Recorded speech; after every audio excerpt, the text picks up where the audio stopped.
السلام علیکم، آپ دیکھ رہے ہیں ہمارا یوٹیوب چینل پیارے اسلام۔ آج کا میرا موضوع ہے بچوں سے رابطہ اور بات چیت۔ اس ویڈیو کو آخر تک ضرور دیکھیے۔ ویڈیو شروع کرنے سے پہلے آپ سے درخواست ہے کہ اگر آپ ہمارے چینل پہ نئے ہیں تو سبسکرائب ضرور کریں اور بیل آئیکن کو لازمی پریس کریں تاکہ ہماری ہر آنے والی نئی ویڈیو آپ تک پہنچ سکے۔ بچوں سے رابطہ، بات چیت، وقت دینا بہت اہم ہے۔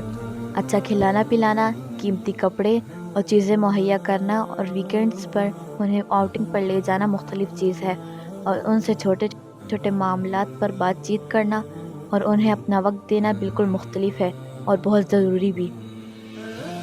اجتماعی طور پر مختلف طریقے ہوتے ہیں، جیسے گھر میں ہر روز بغیر کسی ناغے کے 1 گھنٹہ سیٹنگ ایسی ضرور رکھی جائے جس میں ہلکے پھلکے انداز میں ان کی دینی تربیت اور اخلاقی تربیت، اللہ پر ایمان مضبوط کرنے کی محنت، سنت سے محبت، نبی اکرم صلی اللہ علیہ وسلم اور صحابہ کرام کے واقعات سنائے جائیں۔ سارا دن دنیا کے تذکروں کے بیچ آخرت کے تذکرے بہت ضروری ہیں۔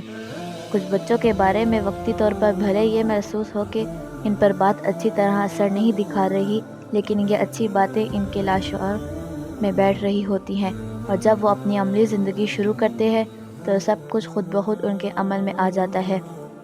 اس کے علاوہ بچے بہت سی چیزیں سن کر نہیں بلکہ دیکھ کر سیکھتے ہیں۔ ان کے والدین جھوٹ بولتے ہیں یا سچ؟ کیا وہ کئی بار موقع دیکھ کر غلط بیانی کرتے ہیں؟ کیا وہ امانت کی حفاظت کرنے والے ہیں؟ کیا وہ اپنے والدین کی فرمانبردار ہیں، ان کی خدمت کرتے ہیں؟ کیا وہ غریبوں سے، ضرورت مندوں سے محبت کرتے ہیں؟ کیا والدین نماز کے پابند ہیں؟ کیا والد نماز مسجد میں پڑھتے ہیں؟ والدین سکون تلاوت میں ڈھونڈتے ہیں یا میوزک میں؟ سنت پر چلتے ہیں یا رواجوں پر؟ کیا وہ ہر روز قرآن کی تلاوت اور ذکر کرتے ہیں؟ کیا وہ غیبت کرتے ہیں، لوگوں کے بارے میں منفی سوچ رکھتے ہیں؟ کیا وہ اس چیز کی فکر کرتے ہیں کہ ان کے ذمہ کسی کا حق تو نہیں؟ کیا وہ انصاف پسند ہیں؟ کیا وہ خود غرض ہے یا پھر دوسروں کے لیے ایثار کا جذبہ رکھتے ہیں؟ کیا وہ رشتہ داری نبھاتے ہیں یا پھر توڑتے ہیں؟ دوسروں کو دھوکہ تو نہیں دیتے؟ سود اور دوسرے حرام ذرائع سے بچنے کے لیے کتنی کوشش کرتے ہیں؟ اللہ کی محبت اور ایمان ان کے اندر کتنا مضبوط ہے؟ اگر والدین میں اچھے اوصاف ہوں گے تو ان کو بچوں کے لیے زیادہ محنت نہیں کرنی پڑتی، بلکہ اچھے اوصاف خود بخود بچوں میں منتقل ہوں گے۔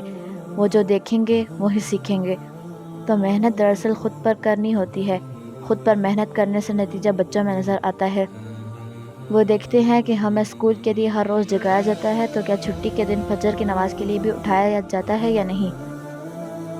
ہمیں اسکول کی پڑھائی ہر روز کروائی جاتی ہے، تو کیا قرآن کی تلاوت بھی ہر روز کروائی جاتی ہے؟ بچوں کو کہہ کر نہیں بلکہ دکھایا جاتا ہے۔ جس کام کو والدین اہمیت دیں گے، بچے بھی اسے اہم سمجھیں گے۔ اللہ تعالیٰ ہماری اولادوں کو ہماری آنکھوں کی ٹھنڈک بنائے، آمین۔ امید کرتی ہوں آپ کو ہماری ویڈیو پسند آئے گی۔ اگر آپ کو ہماری ویڈیو پسند آئے تو لائک اور شیئر ضرور کریں۔ اس کے ساتھ اگر آپ کو ہمارا یہ نیا انداز پسند آیا ہے تو کمنٹ سیکشن میں لازمی بتائیں۔ فی امان اللہ۔